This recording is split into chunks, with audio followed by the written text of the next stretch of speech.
ত্রয়োদশ জাতীয় সংসদের প্রথম অধিবেশন বসছে আজ। চূড়ান্ত হবে স্পিকার, ডেপুটি স্পিকার। রীতি মেনে ভাষণ দিবেন রাষ্ট্রপতি।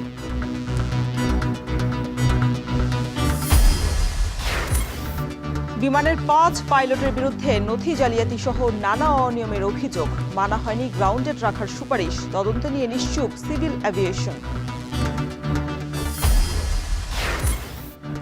রণক্ষেত্রে রূপ নিয়েছে হরমুজ প্রণালী। ওয়াশিংটন তেল আবিবের 1 লিটার তেলও পার হতে না দেওয়ার হুঁশিয়ারি ইরানের।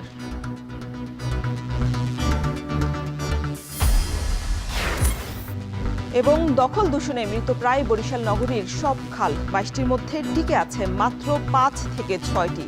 প্রাকৃতিক ভারসাম্য রক্ষায় খাল উদ্ধারের দাবি।